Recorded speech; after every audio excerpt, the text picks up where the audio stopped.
सर्वप्रथम मान्य सदस्य कृष्ण हरि बुढाथोकी, समय 7 मिनट।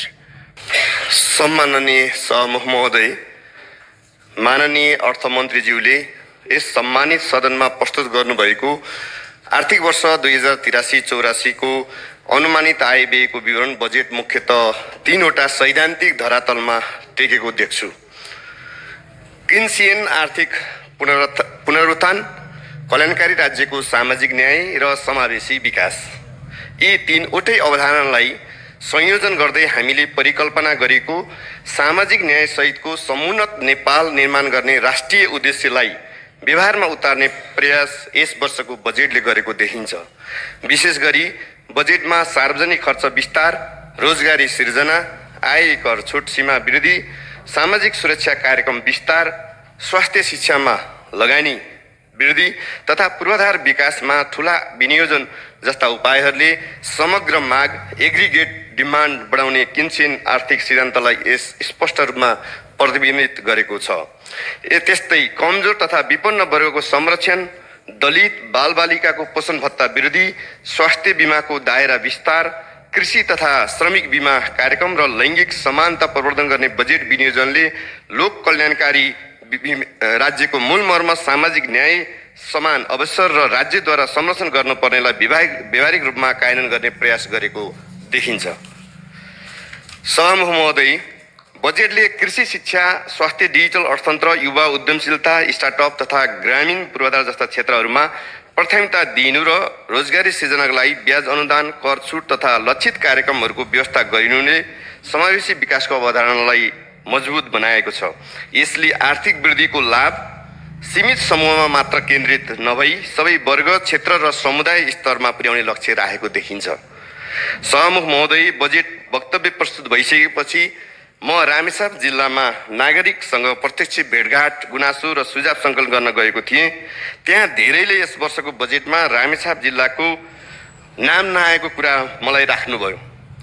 यस कुराले मलाई पनि झस्कायो।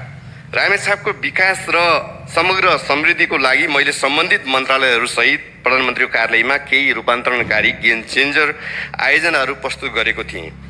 रामेछापमा प्रशस्त उत्पादन हुने जुनार, सुन्तला, किवी लगायत फलफुलको व्यावसायिक प्रशोधन र उत्पादनलाई वृद्धि गर्ने गरी फलफुल प्रशोधन केन्द्र स्थापना, स्थानीय पदार्थमा आधारित कागज उद्योग र अधिक सुखाग्रस्त भूभाग रहेको रामेछापमा हात्ती बारको व्यावसायिक उत्पादन मार्फत जुट उद्योगको विकास, पर्यटन विकासका दृष्टिले सैलुङ क्षेत्रबाट ठोसे बाम्ती हुँदै सगरमाथा आधार क्षेत्र जोड्ने बृहत पर्यटन राजमार्ग जस्ता विषयवस्तुहरू मैले पेश गरेको थिएँ।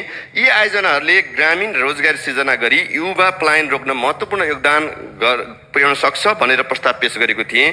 समृद्ध रामेछाप निर्माणमा माथि उल्लेखित आयोजनाले महत्त्वपूर्ण भूमिका खेल्ने भएकोले मन्त्रालयगत विनियोजनमा यी सबै आयोजना पर्नेछ भन्ने आशा पनि राखेको छु। सम्माननीय सभामुख महोदय, यो बजेटलाई मैले केवल आय व्ययको साधारण विवरण नभई सुशासन र समृद्धिको लागि भएको जेनजी आन्दोलन पश्चात अभूतपूर्व मतादेशले बनेको यस सरकारले दिन खोजेको आशा, सुधार र रूपान्तरणको समग्र दस्तावेजको रूपमा ग्रहण गरेको छु। यो बजेट विगत दशकको तुलनामा आकारमा मात्रै होइन, यसको सोच, संरचना र प्राथमिकतामा समेत स्पष्ट रूपमा फरक देखिन्छ। विगतका वर्षहरूमा बजेट मुख्यतः सडक, भवन र भौतिक पूर्वाधार निर्माणमा केन्द्रित थियो भने यसपटकको बजेटले कर सुधार, डिजिटल अर्थतन्त्र, एआई, निजी क्षेत्रको भूमिकालाई, खर्च गर्ने निकाय, निजी क्षेत्रको नेतृत्व, सुशासन र उत्पादनमुखी अर्थतन्त्रलाई विकासको केन्द्रमा राख्दै राज्यको भूमिकालाई खर्च गर्ने निकायबाट अवसर सिर्जना गर्ने सहजीकरणकर्ता तर्फ रूपान्तरण गर्ने प्रयास गरेको देखिन्छ। सम्माननीय सभामुख महोदय, यस बजेटको सबैभन्दा महत्त्वपूर्ण पक्ष रोजगारी सृजना मार्फत निम्न वर्गबाट मध्यम वर्गको विस्तार र राहत हो, जस अन्तर्गत 360 भन्दा बढी वस्तुमा अन्तःशुल्क हटाएर र 273 प्रकारका कच्चा पदार्थमा भन्सार दर घटाएर उत्पादन लागत घटाई निजी क्षेत्रलाई थप प्रतिस्पर्धी बनाउने आधार तयार गरेको छ। यसैगरी यो बजेटले निजी क्षेत्रलाई आर्थिक वृद्धिको मुख्य इन्जिनका रूपमा लिँदै लगानी मैत्री वातावरण, स्टार्टअप प्रवर्धन र उद्यमशीलता विकासलाई विशेष प्राथमिकता दिएको देखिन्छ। आयकरमा छुट प्रदान गर्दै क्रय शक्ति बढाउन र उपभोग वृद्धि गर्न प्रोत्साहित गरी आर्थिक क्रियाकलापको विस्तार गर्न खोजेको देखिन्छ। सहमुख महोदय, सुशासन र प्रशासनिक सुधारका दृष्टिले पनि यो बजेट विगतभन्दा फरक छ। मन्त्रालय तथा सरकारी निकायको पुनर्संरचना, डिजिटल टाइम कार्ड प्रणाली, सेवा प्रवाहको डिजिटलाइजेसन, कर प्रशासनलाई पेपरलेस बनाउने प्रयास र कूटनीतिक नियोगहरूको पुनर्संरचनाले राज्यलाई छरितो, पारदर्शी र परिणाममुखी बनाउने लक्ष्य लिएको देखिन्छ। नीतिगत भ्रष्टाचार नियन्त्रणका लागि स्वार्थको द्वन्द्व सम्बन्धी कानुन ल्याउने, व्यवस्था र महालेखा परीक्षण मार्फत राजनीतिक वित्तीय पारदर्शिता सुनिश्चित गर्ने प्रस्तावले सुशासनतर्फको प्रतिबद्धता झल्काएको छ। सहमुख महोदय, प्रवास र डायस्पोरामा का सन्दर्भमा पनि बजेटले नयाँ दृष्टिकोण अघि सारेको देखिन्छ। यस अन्तर्गत प्रवासी नेपालीको मताधिकार सुनिश्चित गर्ने, डायस्पोरा बन्ड मार्फत लगानी परिचालन गर्ने र विप्रेषणलाई उत्पादनशील लगानीमा रूपान्तरण गर्ने नीति समावेश गरिएको छ। यसले वैदेशिक रोजगारीलाई आयको स्रोत मात्र होइन, विकासको साझेदारीको रूपमा उपयोग गर्ने प्रयास गरेको देखिन्छ।